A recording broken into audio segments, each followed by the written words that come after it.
last week what I did is I painted a picture for you of how utterly Jewish Jesus and his message is. Jesus came as a Jew.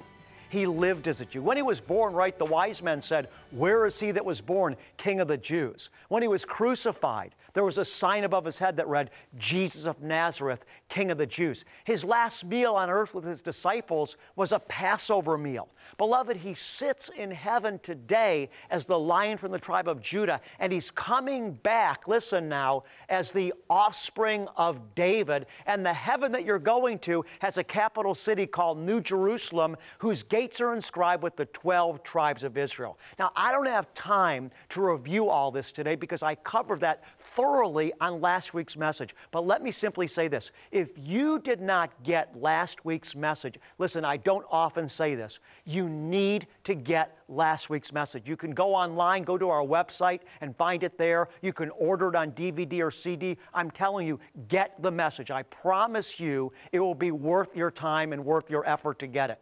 I'm going to continue on today. I'm going to move from the foundation that I laid last week when I showed you how Jesus never came to start a new religion called Christianity, but rather he came, beloved, to fulfill that which was already given to the Hebrew people from God in what we call the Old Testament, what Jewish people call the Tanakh. We're speaking of it as the Hebrew Bible. So Jesus then never came to start a religion that would be separated from Judaism, but he came to fulfill that which had already been spoken about through Moses and the prophets. That's why Jesus said in John 5 to the Jewish people, if you believed in Moses, you'd believe me, he said, for Moses wrote of me. And in Luke 24, he brought his disciples on a journey through the law of Moses and the prophets, showing them in the law of Moses, in Genesis, Exodus, Leviticus, Numbers, Deuteronomy, he showed them all the things that were written in the Torah and in the prophets, Daniel, etc., the things concerning himself. You see, Jesus, beloved, is what brings the Tanakh or the Old Testament to its climax. It hits the mark in Jesus. So once again, we're moving forward right now. How then are we at a place today where people look at me, a Jewish person, and say, how could you be a Christian? You're a Jew. And how is it today that both Christians and Jews don't see the connection between Christianity and Judaism? You see, one way to understand this phenomenon, beloved, is that Judaism is the mother of Christianity. Judaism gave birth to what the world calls Christianity, but Jesus is also the fulfillment of it all. How did it happen? Let's talk about now, how did this get separated? How did we lose sight of this phenomenon? First of all, I want to talk about this. We're going to the Gospel of John. And in the Gospel of John, we find a remarkable clue as to one of the first causes that led Jewish people away from Jesus and eventually caused Christians to not understand that their faith is rooted in the scriptures of the Hebrew Bible. In John chapter 11, listen now, we read about the phenomenal climactic miracle of Yeshua HaMashiach when he raised, beloved church, Lazarus from the dead. Now let me ask you a question. If you saw somebody raise somebody from the dead, wouldn't that get your attention? Well, let me show you what happened in Jesus' day and in his life right after he raised Lazarus from the dead.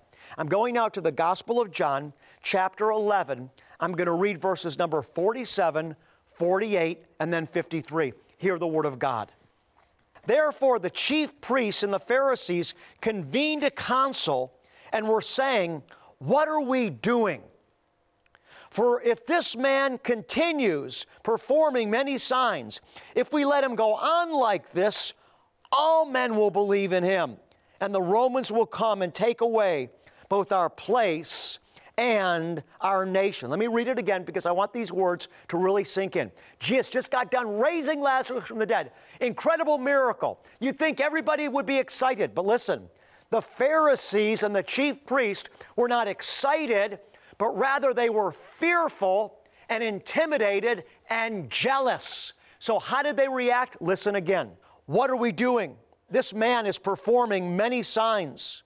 If we let him go on like this, all men will believe in him, and the Romans will come and take away both our place and our nation. Continuing now to verse number 53 of the same episode. So from that day on, they planned together to kill him. So the beginning of this fragmentation between faith in Jesus and the religion of the traditional Jews of Jesus' time, which became the foundation of modern-day Judaism, the beginning of the separation, beloved, listen to me, was rooted in the Pharisees' jealousy and fear of Jesus. What were they afraid of? They said, what are we doing? They said to one another. We've got to stop this man, because if we let him continue on performing miracles, everybody's going to believe in him. And if everyone believes in him, the Pharisees said, we're going to lose our place. And we're going to lose our nation. In other words, the Pharisees' primary reaction to Jesus was rooted in fear and insecurity. They were so concerned about losing their followers to Jesus, so concerned about losing their place of seated in a place of religious authority, that they said, we got to kill Jesus so that we don't lose what we have. They said, listen, once again, they said, verse 53, so from that day on, it says concerning them, they planned together to kill him. You know, in the old-time mafia wars, back in the 1980s, they had all these different mafia families controlling different sections of New York City. And if one mafia family started doing business in the territory of another mafia family, then war would break out, because the mafia family whose territory was invaded would react to stop their territory from being invaded. And so they would try to kill the invading mafia family. That's what was going on, beloved, conceptually in Jewish days, in Jesus' day. Understand this, that in the time of the New Testament, the religious leaders, they weren't just religious leaders, they were the most influential and oftentimes the wealthiest people in the land. It wasn't a secular society, it was a religious society. And so to be a Pharisee was to be one of the, walking in the highest station of life, so to speak. And so when these Pharisees recognized that they were losing their place because people, again, were turning away from them to follow Jesus instead, they violently reacted. They said, we've got to do away with Jesus so we don't lose our place and our nation. Why did they say our nation? Because the Romans, who actually were the governmental heads of Israel during the time of Yeshua, they granted a certain amount of freedom to the Jewish people living in the land. But the Jewish people of Jesus' day, they weren't sovereign in Israel. They were living under Rome. The Romans occupied Israel. They were living under Roman occupation and under a Roman government. And so what the Romans did is they gave the Jewish people a certain amount of freedom, and they recognized the Pharisees as the ones that were the heads of the Jewish people, and so they allowed the Pharisees a voice and a place of power in terms of their influence. But what the Pharisees were concerned about is that when so many Jews started following Jesus, the Romans would no longer look to the Pharisees to get their cues from, but instead they would begin to look to Jesus, and Jesus would be the one that would become not only the religious leader, but the Pharisees were concerned that he would also become a political leader and have a place in the government. And so the Pharisees said, what are we doing? We're going to lose our place if we let Jesus continue, and our nation. And again, it says from that day forward, they plotted together as to how to kill him. Now, here's what I want you to understand. This is very critical, beloved church, and very important. I know that I've been a bit redundant, but I really want to stress some of these things. Listen to this key that I'm going to share with you now. In 70 A.D., the Romans destroyed the temple. The Jewish people there was just too much rebellion going on in the land, and finally the Romans reacted to their rebellion, and so the Romans came in and destroyed the temple. when the temple was destroyed, now I'm talking about this is the temple that was patterned after the pattern that God showed Moses in the wilderness. Keep this in mind. When the temple was destroyed by the Romans in 70 AD, a cataclysmic blow was dealt to the Jewish people. Why? Because their whole religious system, beloved, was centered in the temple. It was centered, listen now, on the sacrifices, the priesthood, and the temple.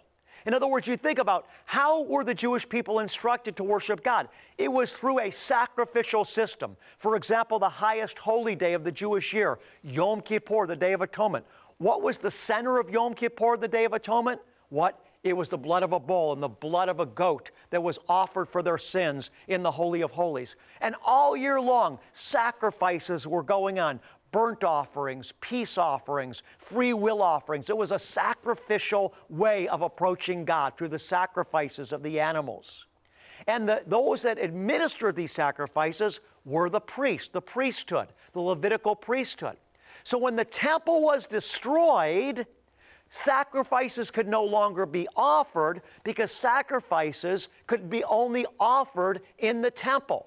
So when the temple was destroyed, the sacrifices stopped, and without a temple and without sacrifices, listen, there was no need for the priesthood, so the priesthood scattered and fell apart.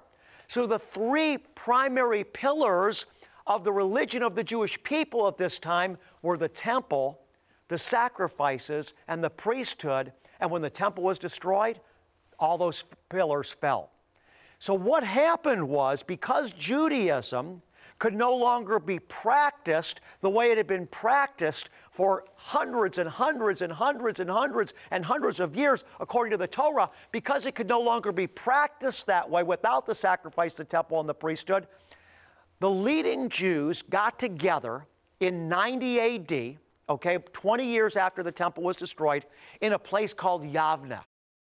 And we call it the Council of Yavna, 90 AD. And they got together, listen, these were the Pharisees convening in this council at Yavna. And they discussed, how can we ensure the continuation and the survival of our people and our religion?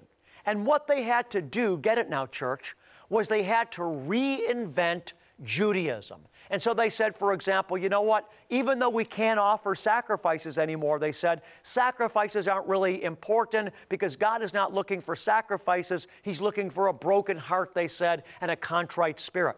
And they replaced the sacrifices, listen now, beloved, with liturgy and traditions.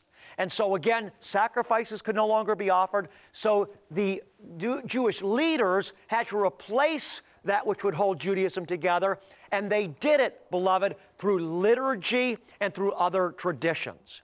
Now, here's what's really interesting. This new form of Judaism that we are talking about being conceived, or a better word would be really being brought forth more fully in 90 AD, this form of Judaism is known today as Rabbinic Judaism, because it's no longer the religion so much so that's based on the Old Testament or the Tanakh, but it's now Rabbinic Judaism. It's the new form of Judaism that was invented by the rabbis to hold the Jewish people together. Now hear me, stay with me now. Here's the point.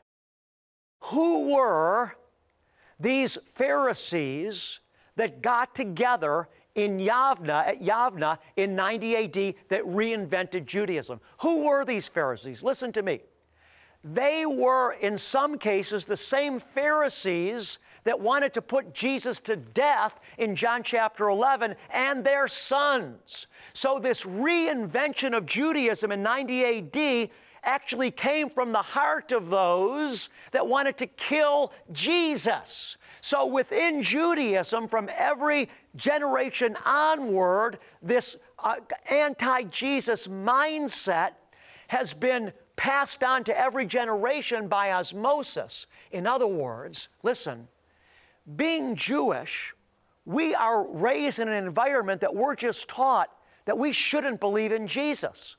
We don't know why we shouldn't believe in Jesus.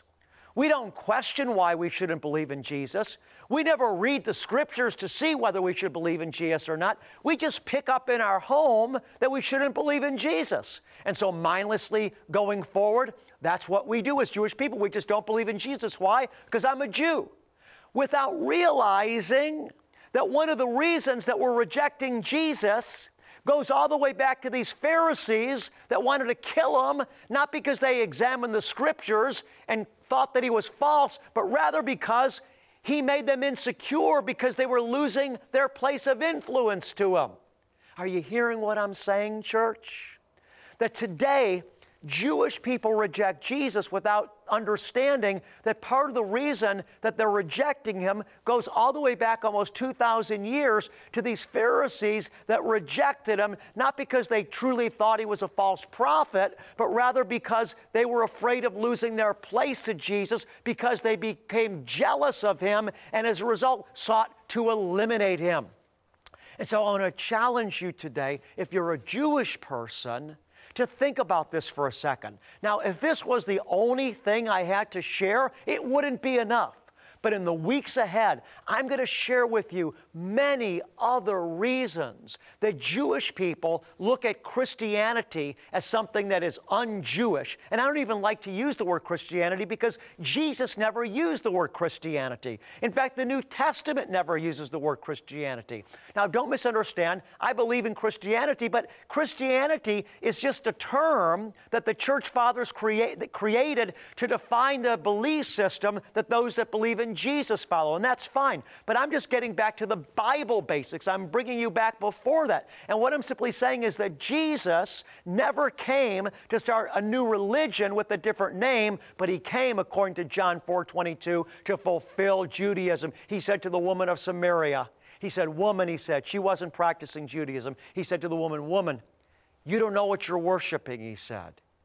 He said, we know what we worship, for salvation is from the Jews. Let me tell you, beloved, if you're not convinced that believing in Jesus is a Jewish thing, whether you're a Jew or Gentile, I promise you this, you're going to become convinced because Jesus is going to return in Revelation 22 as the offspring of David and the Lion of Judah. And you're going to go to that city called New Jerusalem, whose gates are inscribed with the 12 tribes of Israel. Beloved, listen, Jesus is a Jew. He came as a Jew.